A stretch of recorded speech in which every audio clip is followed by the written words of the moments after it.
Hello there. My name is Craig Cefola. Craig is a horrible name, I know, but I'm kind of stuck with it since birth. My daughter always says to me, who would ever want to hold a baby Craig? And I guess nobody. Or at least one person. I don't know. Anyway, I thought I'd take a moment to explain this unorthodox YouTube channel that I've had for more than a decade. It's basically a home base for anything creative that I've done my entire life. See, I started making videos when I was only 12 years old, and like most in the late 70s, I would use my parents' Super 8mm camera. These Lego animations got me going. Then when I was 15, I got my first job at a video store called Captain Video in New City, New York. And one of the benefits of working there was to take home a rental camera every now and then, allowing me to make some short movies with my buddy Andy Best and some family members who helped support some of my crazy ideas. What do you want? This knockoff of the Terminator was the first of many, and when I graduated high school in 1986, my parents got me my very own video camera for my graduation present, and I was able to start the long process of developing my own cable access show called Check It Out. Check this one out. The show ran on TKR cable for almost 10 years in Rockland County, New York, and had a reasonable fan base. Folks would watch it on their channel 22 or channel 19, whatever it showed up on. Hey, so you didn't get the fake tape. You didn't get your tape fixed yet? No, you didn't either. I didn't. If you watch some of those Check It Out videos here on the channel, you can see how I progressed as an editor and as a writer, producer, whatever you want to call it. I was making funny skits that they were off color, and I felt like I was Jackass before Jackass, but you should check it out at some point and maybe you'll get a kick out of some of that stuff. I also worked with a lot of rock bands and did music videos for them that would also air on my cable access show. Being a big fan of music and metal in particular, I loved hanging out with these guys and would ultimately get serious about music in the years to come. In the early 90s, I met who I consider to be one of the funniest comedians to ever walk the face of the earth. Are you Japanese, lady? What would you call a punch-drunk Japanese boxer with a constipated father? A slap-happy Jappy with a crap-happy Pappy? Out with a friend one night, catching the late great Otto Peterson's stand-up performance in a dive bar in New Jersey. I never laughed so hard in my life, watching this amazing Otto and George perform on stage. Hey, schmuck, you missed a good one. After the show, I asked Otto, I said, do you have anything to sell? Do you have any tapes or videos? I'll buy anything, a t-shirt. And he had nothing. I said, this is an opportunity here. So I gave him my phone number and my name, and I said, look, I love what you do. Give me a call sometime if you want. I can help set you up with those things. And he did. Days later, he called me up and he said, hey, I'm going to be at this place in New Jersey. Why don't you come down and bring your camera? And I did. And I was able to actually help him make his first CD called Dirty Puppet, which is out there somewhere. You can get it. I'm really proud of that. Good evening. Welcome to Movies on Plastic. Craig Cefola here, your host. We're here with my good friend, Mr. Otto Peterson of Otto and George. How you doing today, Otto? Next week, the Al-Qaeda will be doing something in here, probably, right? All right, coming up here at the corner, you make a left. No, it's a right. I hope you know where you're going. You know, gas ain't cheap, okay? I went to a gas station yesterday, asked the guy for $3 worth of gas. He sprayed it behind my ear. Years later, Otto would help me close out my cable access show with Telecrappies, a short movie that I'm probably most proud of in my catalog. The concept was to create the most absurd setting for Otto to create comedy around. And I did. I threw all my friends in there. Otto had a few friends that were comedians that were in there, and we worked together on that project. Thrifty Dick. Cut! Holy shit, I'll fuck my lineup. If you watch one thing on my channel, I encourage you to watch Telecrappies, because I think it's one of the funniest things I've ever seen in my life, regardless of the fact that I worked on it. What are you talking about? Joaquin's a French name. You don't know what you're talking about. Doesn't that name sound like he got hit with a flagpole? Joaquin! We worked on many projects through the years until his untimely death in 2014 at the age of 53. It shocked and saddened all of us to lose Otto, and to this day I can't believe he's gone. But I am working on a documentary with his widow, Trish, to try to document his life in a way that pays tribute to his legacy, and I'm so proud of this thing. It's in the early stages. Hopefully it will be something that lives forever and helps to honor the great Otto and George. And look, I got a big heart on. Very funny, and I really think he's gonna make it big. Who gives a shit? My creativity kind of stalled a bit in the 2000s, working 2 jobs, raising 3 amazing kids. I would also constantly create little videos of my kids. This Batman spoof is an example of that. I would edit local cable commercials for my buddy Mitch to make a few bucks on the side and help keep my editing chops sharp. Then in 2008, my friend Rob Dukes, who had become the lead singer of Exodus, one of the biggest metal bands in the world, approached me with the idea about doing a documentary about his time in the band. So Rob shot a bunch of stuff when he was on tour and in the studio making an album, and I cut together a bunch of demos and ended up meeting up with the band in Poughkeepsie, New York, of all places, to interview them and help lay the groundwork for what would ultimately be an enormous release that included a 2-hour documentary about the band and Rob's time in the band, along with a bunch of bonus materials and a live concert that was shot in Germany. It was an amazing project. They flew me out to Los Angeles to a big premiere, and I got to sit on stage with the band and take questions, and it was pretty surreal. Hey, everyone give Craig a big, hand, because he edited endless hours, hundreds and hundreds of hours of footage we went through. During that time that I was out in LA, my father passed away. It was a very difficult time, but also something I'll always remember.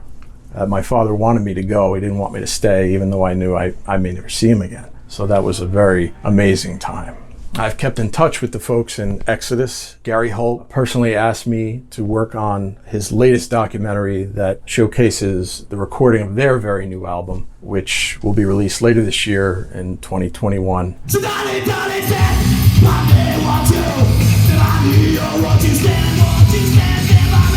I had a band with Rob Dukes called Bag Bomb, which was in the late 90s, and it was really Rob Dukes' first opportunity to get his voice heard. And so we did some shows in Nyack and had some fun doing that. We recorded music, and it's out there, man. You could see it on my channel as well. Some of it's great, some of it's not, but it's pretty cool to watch because it's timely. It's back where not everybody made music, where everybody's making it now. Cover up in a blanket of fear, so should you. And if it's love that makes us you.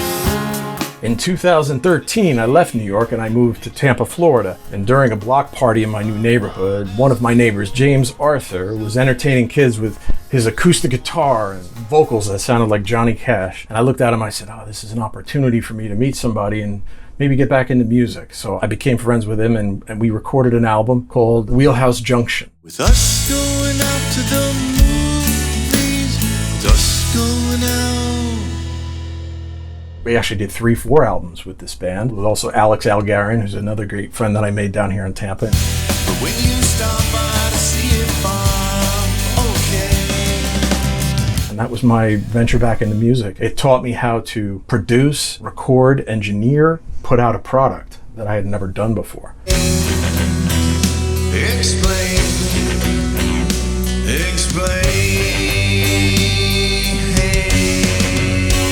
After that, I got back together with Rob Dukes and we recorded some demos for some material that hasn't really been released yet. I stand here, bruised and bloody, despite everything you say.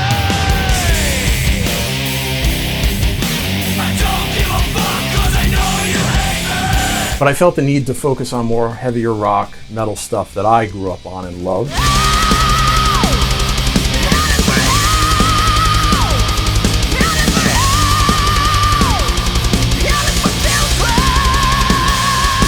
So in 2019, I met Charles William Harden, and we created the band New Messiah. It was a concept album where we were going to do cover songs.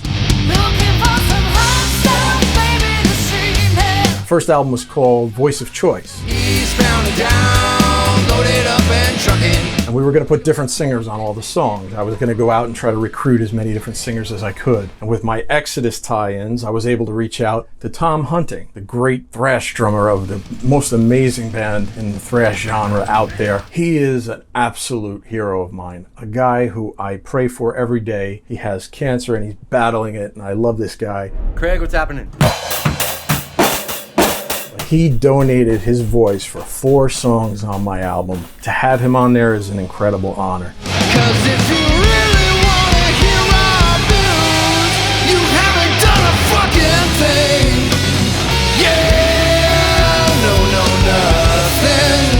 In addition to that, Daryl DMC McDaniels from Run DMC, who I also became friends with, Rob Dukes, he introduced me to him for a song that he did on a project that we worked on together. He loaned his voice for a song, Jungle Love, the song from Purple Rain. You might remember The Time.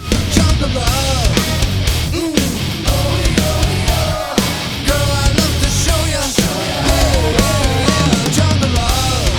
He not only lended his vocals for that, but he wrote the lyrics, and he actually did a rap in the middle of the song, an original rap, and gave it to us. And that is just bucket list. I got the time like Morris Day. Girl, me and you are going all the way.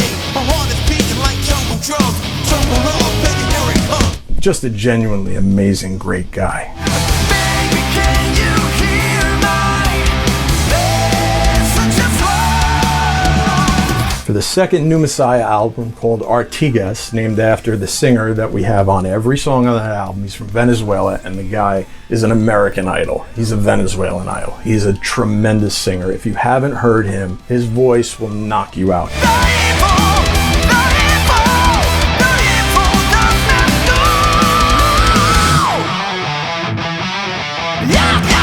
He'll sing Dream On by Aerosmith. I hesitate to say better than Steven Tyler, but you will not say that he shouldn't have sang the song, which is an enormous compliment.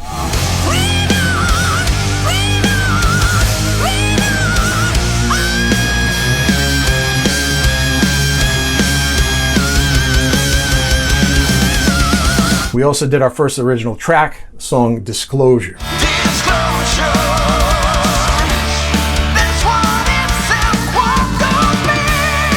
The interesting thing about this track is not only is it our first original that Chuck and I worked on together, but it is something we're so proud of.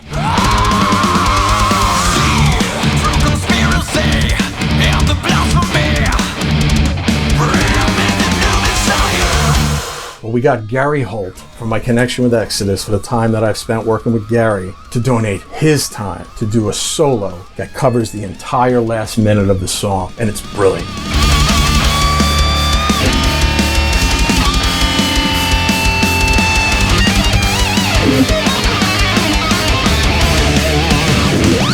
Gary Holt is probably one of the greatest metal guitarists in the history of rock music.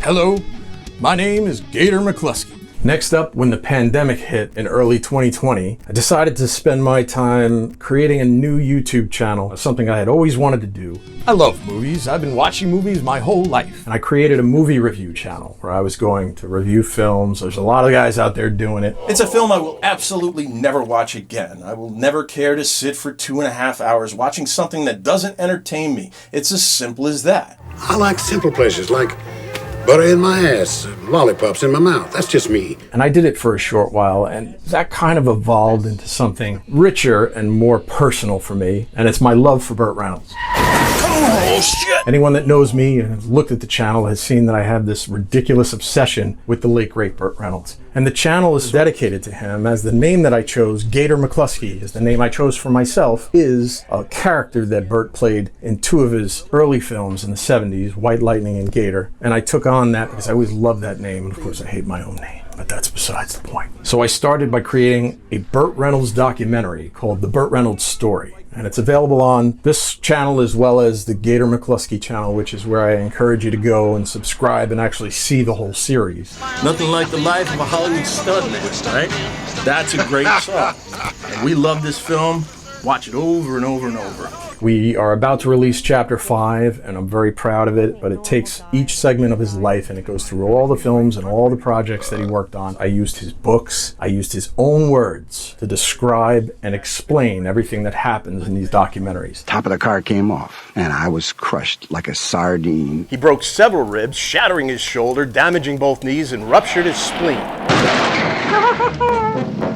This is Burt Reynolds' definitive documentary. If he was alive today, if he were to criticize anything in this documentary, he would have to also criticize his own words, because that's how I built this. something that I'm incredibly proud of. I've met so many people working on this documentary. I met his personal assistant of 20 years. The 20 years of his most popular time of his career, from the early 70s to the early 90s. This woman, Elaine Blake Shell, was his personal assistant. I met her through the channel, and I met her through these documentaries. And I got her to agree to do an interview. Thankfully, she lived in the same state as me, in Florida. And I was able to travel to her several times to develop an interview and a relationship that I built to this day. I have items in the corner of this room that she gave me, personal artifacts that she got during her time with Bert that she just gave to me. And it's an amazing story. All that's on the Gator McCluskey channel. I really encourage you to go watch it. I needed to bring in somebody who would help me check the facts, who would help me write the scripts, who would make sure that I was not doing anything out of order or not doing anything that wasn't entirely accurate. Al Glasgow, who lives in England, is somebody I met through the Burt channels, and he has been helping me. I couldn't do this without him. This must be quite frustrating for you, although I'm sure you're grateful that you look seemingly healthy. I know you've said that the coronavirus hasn't been as bad for you as many people would think in terms of symptoms. How are you feeling today? I feel like dog shit, actually. The other thing I do on that channel is I develop other documentaries and other comedy skits. If you wear this mask, all the lunatic Trumpers stay more than 24 feet away from me, and that's good. Amen. Thank you for that. Hold on there, sweet tits. That only blocks half the virus. Then you put on this mask, and it blocks all the other crazy bastards, right? Mostly interviews with celebrities. They're kind of fake, but hopefully you don't notice that. You're getting pretty old. Are you going to stop acting soon? Like, what are you going to do after you stop acting? I usually answer that question by saying I haven't decided what I'm going to do when I grow up. I don't get it. But I try to make it funny, entertaining, different. I have to ask you, why did all the bad guys have subtitles, but your character didn't have any? I mean, was that a mistake by Netflix? Because it doesn't seem fair that they would have subtitles, but you didn't get any. Oh, really? You did? Oh, that's okay. Well, apologies for. I thought you meant subtitles for me. I'm like, I'm not that difficult to understand, is it? No. I meant subtitles for you. I had no idea what you were saying. Because you were like, "Hey, matey, to put another shrimp on the Barbie, matey." And I pay tribute to classic films like Young Frankenstein. Hi! Rat shit, bat shit, dirty old sock. 69 assholes tied in a knot. Hooray! Lizard shit. Fuck! Igor! Douchebag! Outside of Burt Reynolds, if you watch one thing on my other channel, I encourage you to watch Young Frankenstein. It's not a review. It's a tribute. It's a documentary. It's a mini documentary. I said to Kenny, when Kenny was shooting, I said, your German accent is so good, it's so perfect, I don't understand a fucking word you're saying. But I take time to show you what's great about the film. I mean, a perfect film with suspense and comedy and horror. Not to beat an old expression to death, but they just don't make films like this anymore. And that's something that I want to do again with other films that I love. Shawshank Redemption, Dog Day Afternoon. So thanks for making it to the end of this video. I appreciate the fact that you guys have been incredibly supportive for somebody who really has no theme on his channel. I mean, this is not a channel about anything. It's just about me. It's things that make me laugh. It's things that I've created for 40 years of my life of doing videos. From the early days of Check It Out, through music videos, the movie review stuff. I mean, I have a video on my channel of just guys slapping each other that I edited together. It's a minute long. It's something I watch probably 3 times a day, and it makes me laugh every time I watch it. But that's why it's there, because it makes me laugh, and I enjoy that. So if you're here to watch my stuff, if you see something you don't like, move on to something else, because there's so much diversity on this channel, so many things I've worked on through the years. I'm sure you'll find something that you could at least appreciate and say, oh yeah, that guy's, it's worth being a subscriber to his channel. So I thank you, and hopefully I post something that you guys like. And be sure to leave comments and subscribe. Tell your friends to subscribe. You know, send links, whatever. Hit the check. I don't really struggle to worry about that stuff. I mean, it comes with time, and I know that if the stuff is good, people will find it, right? I hope so. Thank you for tuning in. I appreciate you being here, and I hope to entertain you soon. Thank you.